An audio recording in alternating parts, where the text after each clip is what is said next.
My ex-wife recently told me I wasn't welcome at our daughter's wedding, and the worst part is, our daughter agreed. But we'll see how far that decision goes once I pull the plug on everything I paid for. Say what you want, but if you knew the whole story, you'd probably understand where I'm coming from. I'm 48 years old and have 2 daughters, Emma 26 and Chloe 22.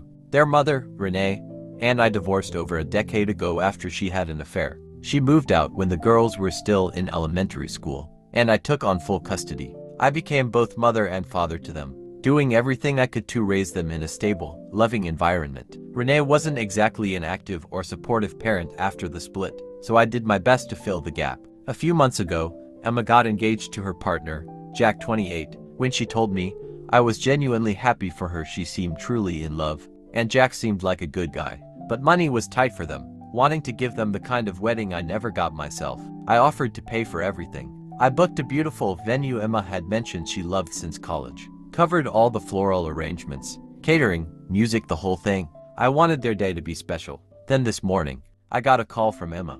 She said they were downsizing the wedding. At first, I thought it was about the guest list. I even suggested they could hold the event in my backyard. It's spacious and beautifully landscaped, perfect for a small ceremony. But Emma paused and then told me the truth. Mom isn't comfortable with you being there. Can you just sit this one out? Chloe's wedding can be your turn. I was stunned. She didn't ask how I felt. She didn't apologize.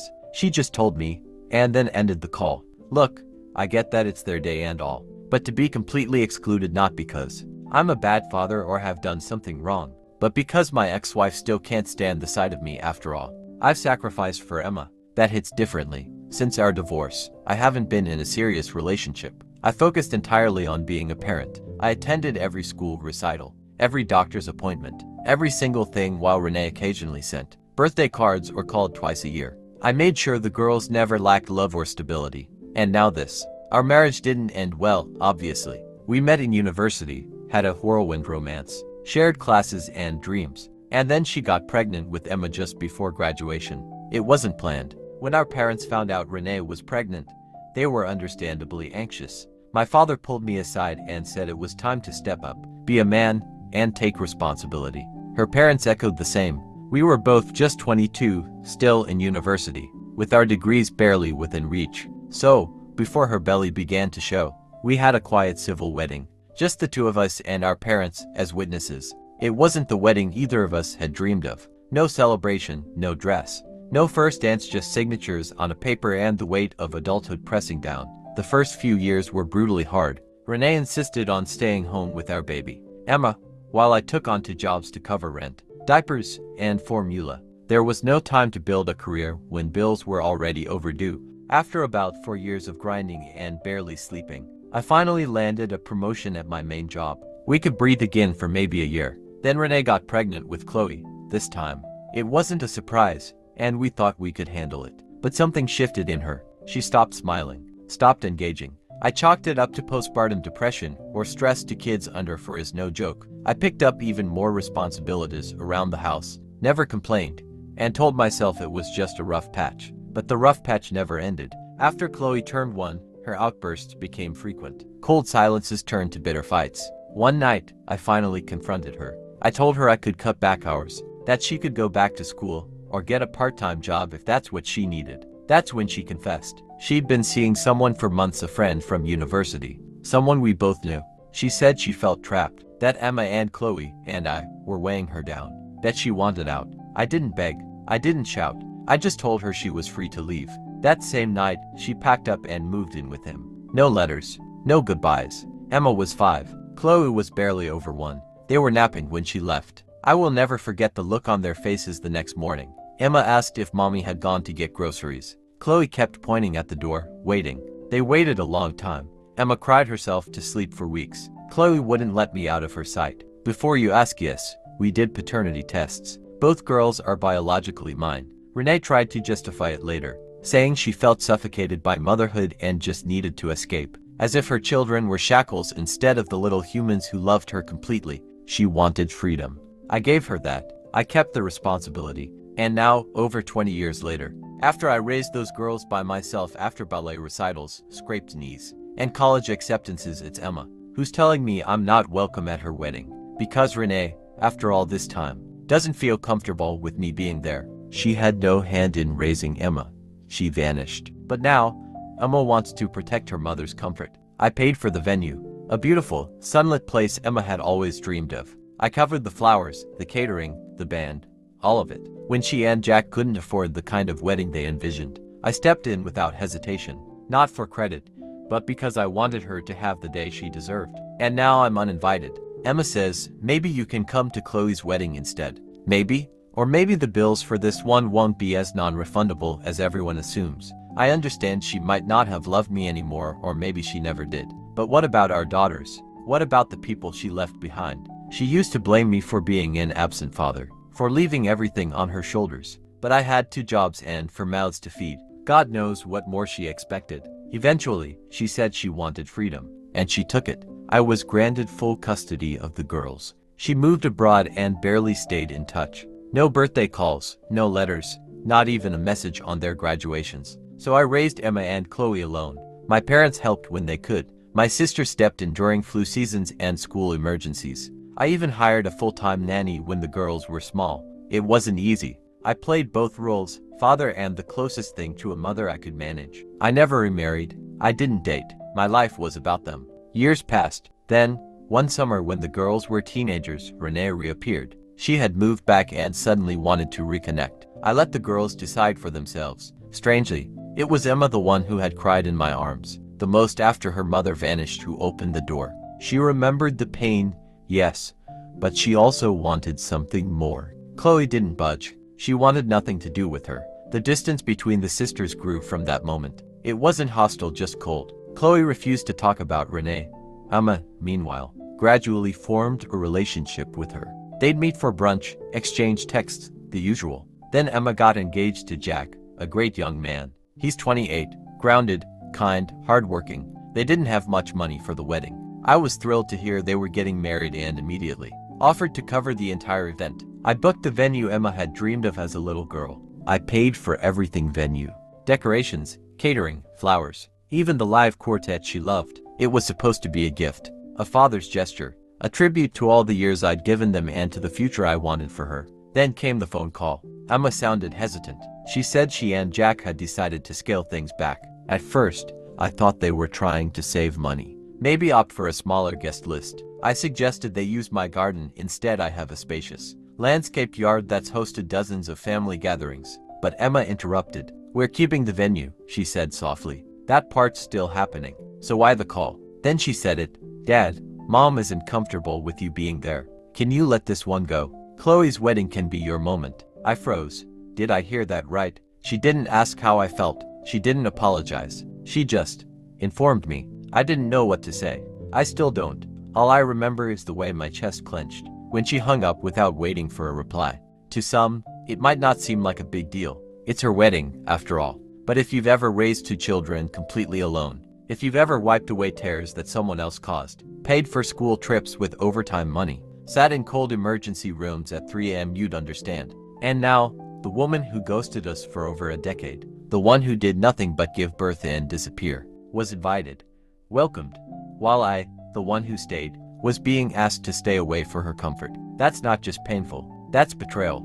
I'm no saint. I've made mistakes, but I never gave up on my daughters. I gave them my time, my youth, my health. I paid for their education. And now I was funding a wedding I wouldn't even get to witness. No, I couldn't just let this go. That night, I didn't sleep. My mind ran in circles, memories of hospital visits, science fairs, scraped knees, bedtime stories. I remembered Emma crying when Renee first left. I remembered Chloe holding her sister's hand and saying, "We still have Dad." So the next morning, I made calls. One by one, I canceled everything. The reception hall, the florists, the caterers, the string quartet. I ate the cancellation fees. It didn't matter anymore. At least this way, I wouldn't have to finish paying for an event I was being deliberately excluded from. They wanted to host a wedding without me, fine. But they wouldn't do it with my name on the invoice. I lost a fair bit of money on things that were already paid for and non-refundable, like the flowers and catering deposits, but at least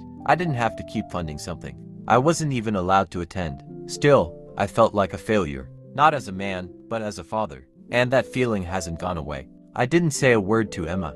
or anyone else for that matter, not even to Chloe, who, despite being invited to the wedding, has never been able to stand my ex-wife. Renee has always brought out a cold anger in her. The wedding day itself was chaos. Since I hadn't notified anyone of the cancellations, I didn't think it was necessary. Since I wasn't on the guest list, Emma and Jack arrived to find the venue locked and inaccessible. Their reservation had been voided. Staff wouldn't let them in. That's when my phone rang. It was Emma.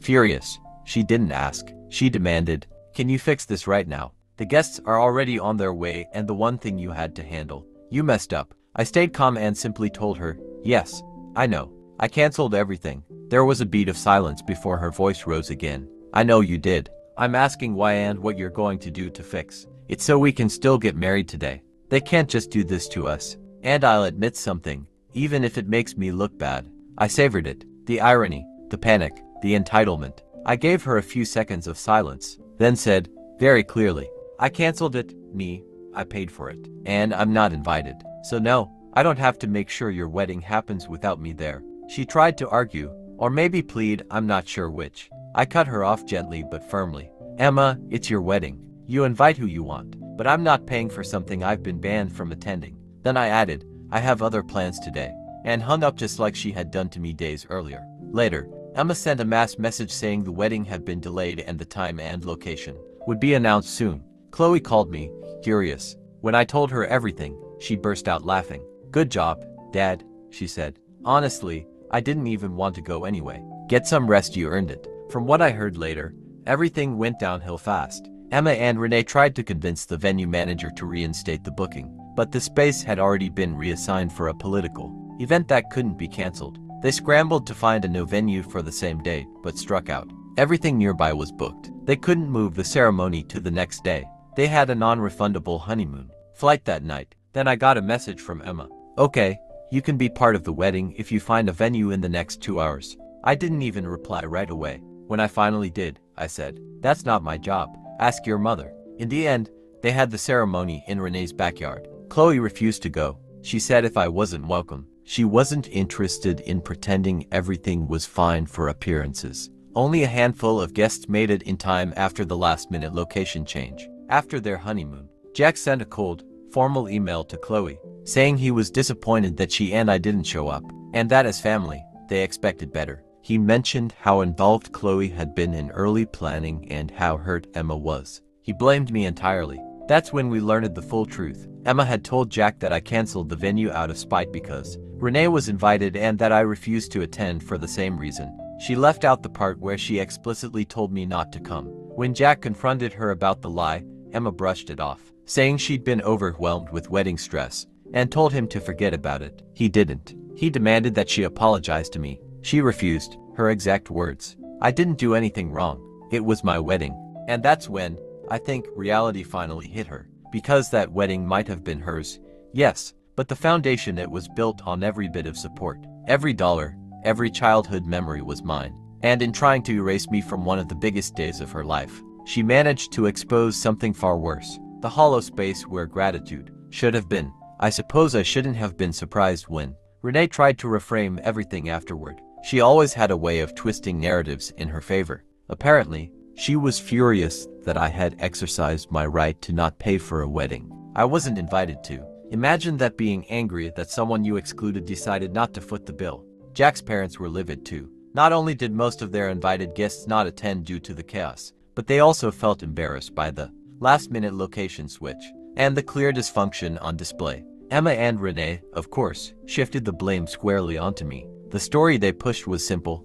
I was a bitter, grumpy man who ruined his daughter's big day out of spite. And for a while, that narrative stuck. Everyone whispered. I didn't care. Not really. The only person telling the truth was Jack. According to Chloe, Emma had told her something disturbing before the wedding. That she could invite or uninvite whoever she wanted. And if I didn't like it, I could stay away forever. Chloe warned her it would blow up in her face. She was right. Then, the wedding day itself became a pressure cooker. Jack later told Chloe that while he tried to make the best of things, he overheard Renee dismissively snap at Jenna.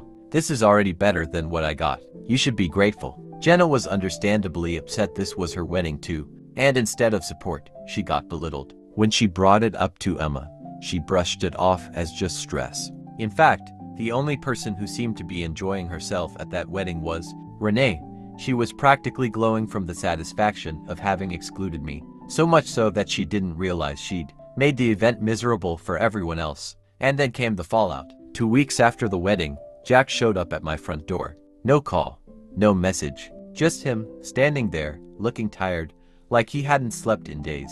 He didn't look like a newlywed. He looked like someone already battling regret. We sat outside. He spoke first. She lied to me, he said. I didn't ask who. I already knew. He went on to say that after hearing the full story from Chloe, and later from some mutual friends, he realized Emma had omitted the most important detail. She had forbidden me from coming. I didn't abandon them. I didn't sabotage anything out of pettiness. I simply stepped back from a role I was no longer welcome in. He told me Jenna, his wife, was struggling. She'd been excited for the wedding, for the symbolic beginning of something new, and she was devastated that it had turned into a mess. Worse, she felt she was married not just to Emma, but to the shadow of her mother. Renee was always there, manipulating, advising, whispering.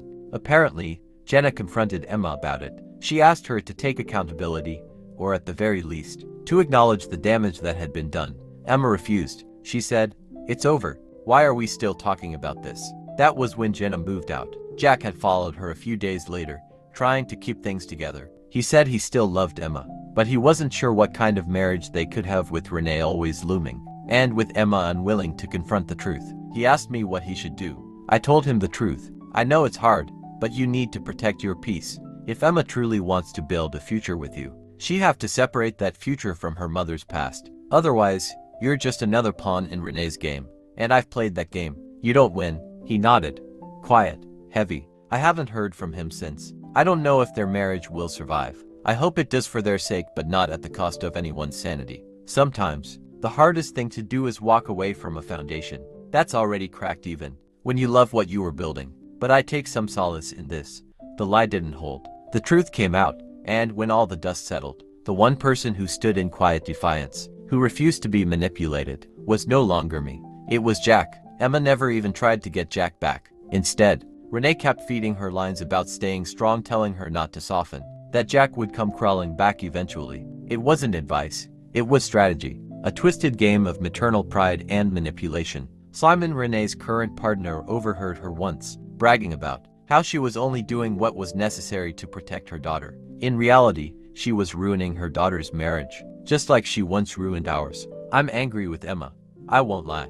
I thought I raised her better. But it's not just about her. What stings more is watching someone like Jack get crushed under the weight of family dysfunction he didn't create. Jenna never stood a chance. She was simply the next casualty of Renee's long-standing campaign of control. I wish I could fix it. I wish I had the kind of influence where a conversation with Emma might turn things around. But the truth is, I've already been shut out, and I'm not willing to barge back in. Not if it means becoming more ammunition in a war that never ends. For a while, Chloe tried. She called Emma, met her for coffee, gently suggested therapy, space, honesty, anything. Emma brushed her off, told her she was siding with Dad, and that she couldn't understand what it's like to have a complicated mother. But Chloe knew all too well. We both do.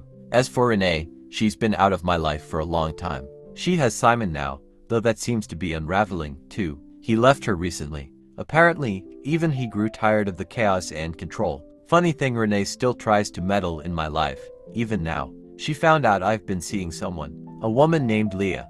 She's 35, intelligent, warm, grounded. We met at a local bookshop, of all places. She knows about everything, about the wedding, the fallout. Renee hates it. I heard from Chloe, who heard it from Jack, who heard it from Jenna, that Renee calls it humiliating that I'm disgusting for dating a younger woman. But we all know it's not disgust. It's jealousy. She can't stand that I've built something quiet, something peaceful, something she couldn't destroy. And if you're wondering how I know all this with certainty, Jenna told me before she left for good. She confided that Renee had even lied to her early on, said I was a cruel husband, that I drove her away, that I was the reason their marriage ended and their children had such a difficult childhood. Emma believed every word of it. In the end, Jenna returned to the house one last time, hoping to salvage what little was left, but it didn't work. Renee's presence was suffocating. She showed up at Emma and Jack's apartment daily, brought takeout, insisted on eating dinner with them, even dropped by Jack's office unannounced just to check in.